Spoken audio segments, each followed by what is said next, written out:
Corey, I think earlier I heard you say that EvoPsych was like one-dimensional and that people try to use it to explain everything. I wasn't really aware that that was even happening until you said it. Is that like a problem that you perceive as going on with EvoPsych, that people universalize it? It could just be maybe the spheres that I run in, but that's sort of it might just be a reflection of me. But like, Sure. yeah, I No, see. Corey, you're making a great point. I think a lot of people have taken this shit and bastardized it. Absolutely. Anybody who uses evolutionary psychology to hate women, you're taking something descriptive and you're making it normative. Yeah. Now we're talking about like injunctions that create truth, and then how the truth affects people. Like those are entirely different territories. Whether or not it's affecting people in certain ways is entirely distinct from the truth making process itself, which I think bears quite a lot of merit in and of itself. I mean, I would argue against that. I think that while we can have separations of descriptiveness and prescriptiveness, the idea that description and prescription are entirely and completely in separate domains doesn't really make any sense when you consider that the things that we choose to aim ourselves at descriptively are usually done for prescriptive purposes, right? Nobody researches a random topic. Nobody investigates a random thing scientifically. I think that the description there is more instrumental in whatever prescriptive thing we're looking to further. So if somebody's, for instance, doing a descriptive investigation into a medicine that might help regulate your blood sugar, right? There's obviously normative value there. It's not like you're just saying like, oh, well, I'm just researching the facts of how to maintain a person's blood sugar. You're also looking for the normatively good quality of trying to help people live happier and healthy lives. So I think there is like, I mean, obviously there is a difference between description and prescription, but I'd be careful. Like separating this out completely is a bit of a fool's errand, and I'd say disingenuous at worst. Because like, for instance, like if I were to publish a study that shows that like 99% of people that play the video game Call of Duty grow up to be like child rapist murderers, and then I just throw that out there to pretend that that is merely a description with no prescriptive or normative weight behind it whatsoever is obviously foolish. Like people are going to take that and run in very predictable directions with it. So you're saying that the things go that ahead, people, thanks. You're saying the things that people say based on EvoPsych are intended to influence society in a particular way. Or at least it feels like at least in the red pill circles or in the dating circles, like obviously a lot of it is heavily normatively loaded. Very little of it seems to just be like descriptive based. It seems like, especially in the modern red pill stuff, because it used to be for like pickup artist stuff and even red pill stuff, I would say like 2013, 2014, 2015, a lot of it felt a little bit more descriptive. Although there was like the incel band and the women hating band and whatever the fuck, whatever going into that. But it felt more like a, how do I use this to pick up women, or how do I, use this to date more chicks or bang more chicks or whatever. Justify how I feel already. Sure, yeah. Whereas today, especially when the red pill has started to encompass so many more ideas about globalism and Ukraine and Israel and vaccines and blah, blah, blah, it feels like it's less of a description and more like part of this kind of like prescriptive worldview, is a feeling. And I just want to sort of like tack on sort of what you brought up earlier, what you're talking about in terms of like the one-dimensional aspect, where at least again, this just might be from what I observe or this what I see on social media, but it's also, let's say, an interesting observation where it's like, a certain demographic, they'll be heavily invested in EvoPsych and the research and whatever cherry pick whatever comes from out of there. But then when it comes to overall research at large, the narrative tends to be like, at least in these circles, like you can't trust it. Research about vaccines, the overall scientific endeavor at large, but EvoPsych, like that's held up as like whatever the gold standard. Everything that comes out of there that confirms my bias, I got to go with that. I see. Okay, I understand where you're coming from a lot better now. So you're saying there's like a large segment of society that's using it to push a narrative. Well, at least from what, again, I'm not really I'm not involved in these spaces. For what I observe of the spaces, let's say incel spaces out as an observer, it's like, I totally agree with Corey. They undermine, vaccine research. They don't understand it, and they'll undermine every aspect of research that goes against them. But then, EvoPsych, they'll cherry pick the one piece of research that happens to confirm what they believe. I don't think EvoPsych undermines vaccine research, but I do understand that the people who want to undermine vaccine research might be on that same side. I can see that.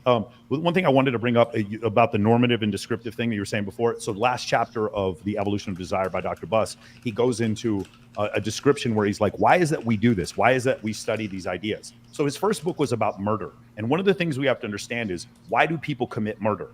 As a society, if we understand these things, there's fewer women around, fewer opportunity. We find that when men are older, they don't commit murder. When you put a bunch of like angry men, young men with a high testosterone in a room together, and there's no women and there's no economic opportunity, you might get more violence. Since we understand these things, what can we do to stop these things? So as far as like what's the purpose behind it, that's his purpose behind it. My purpose behind it, additionally, is like to understand, hey, why did this guy get picked over me? Why is it that my girlfriend was looking at this dude instead of me? Why is when I was in my 20s, it's like, why did I lose out to this dude? Like, what is it? Why is it that the guy who's like the really smart oncologist, why is it that his wife cheats on him with a fucking bartender that makes like 1/8 as much money? Yeah. What is going on here? I wanted to know the answers to that. So for me, that was the reason why I got into it. Yeah, that's exactly the purpose of what I do too. Is I again haven't read as much Evo Psych as developmental psych, but the way that I use it is to figure out what is it that's going on in the deep subconscious that people don't know about. We don't know what's going on in our own subconscious. We don't know what's going on in the subconscious of other people, and if we can find anything that's going to describe, more accurately what it is that you can show in your body and in your language and in your posture, whatever it is that shows up in the world, in perception, that's going to make people perceive you in a certain way, or that you're going to perceive in a certain way.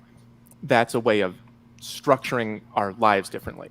That's what I find coming out of the field that's of such great use, is you can eliminate, negative behaviors in yourself, negative perceptions in yourself, and respond to them coming from the world in the same way, using the insights that come from this field. But I'm curious, math, like Yeah, I get it. So It's your hard to background say is it the first time, isn't it? yeah. I'll sorry. work on it. It's Dr. Homath. Soon it's going to be Dr. Homath. That's all right. But yeah, your background is in developmental psych, and almost certainly guaranteed you are way more well versed in psychological research than I am. But like, there's a wealth of psychological research outside of Evo Psych that is also like beneficial in terms of whatever the benefits of whatever optimism, et cetera, the benefits of whatever mindfulness meditation. Like, why have you, at least, so I don't know, this is my first encounter with you. Why have you? It appears that you've hinged your hat on Evo Psych specifically. I'm sorry. What was the question? Why have I? Yeah, why have you essentially singled out this particular field? Because there are many fields yeah. that, again, you can extract benefits from in the psychological research. I wouldn't say that I have. I don't think that me being pro Evo Psych here tonight necessarily means that like I'm just drawing a boundary around it and saying don't touch it, it's perfect. It's just that what I have found in the field of Evo Psych has really helped me help people. Being able to explain to people this behavior is why she reacted that way, or this is why you are no longer interested in this person. It's based on this physical thing. It's this observable physical thing that's happening, that's giving you an emotion that's based on your body deciding whether or not it's going to survive. That has been a really powerful tool for me to actually help people in personal coaching sessions and in making all my descriptions that people seem to be enjoying quite a bit. I'm popping off a lot. It's like whatever it is that people are getting from this, it's springing directly from that field. Like evolutionary psychology is informing what I do, and it's giving people immediate power over their lives. As a clarification, this is sort of a joke, but is your channel name informed by Evo Psych? Homath? Is that my channel name is the first video I made accidentally went viral, and someone said I didn't expect to wake up to Homath, so I just kept it. That's how Daft Punk got their name too. Okay, but is that hearkening to any sort of like agenda, or is that just like a joke? It's half a joke and it half means like the way that we pursue desire shapes our world. Okay, interesting. But yeah, like, at least for me, upon first encountering that, whatever channel name, like that invokes something at least. And that might just be my bias, but that seems to harken to, a certain viewpoint. A certain view, sure. I make it hard to like me, but then I overcome it. So yeah. But I think that speaks to the point of what you brought up earlier, Michael, in terms of people sort of weaponizing Evo Psych to hate on women and to then see that channel name that's popping off. Cool. Interesting. Corey, I'm curious. Have you read The Blank Slate by Steven Pinker? No, I'm not really a huge fan of Steven Pinker. Well, why? I'm not, just curious. Well, even though he went to the Harvard of Canada, and I'm Canadian, McGill. Yeah. In terms of him as a scientist, I'd say he sort of lacks some rigor. Personally, that's just that just might be my bias. Sounds good. Okay. But in the book, he does go over the concept of the blank slate. So the blank slate coming from like behavioral psychology, but no real behavioral psychologist truly believes this anymore. But at the time, it was the concept of if I give a girl a Tonka truck, she will develop masculine qualities. And if I give a boy a Barbie doll, he will develop feminine qualities. Does that make sense? No, absolutely. I'm familiar with just the psychological concept of blank slate or tabula rasa. Do you believe in a blank slate as opposed to evolutionary psychology? Is what I'm asking.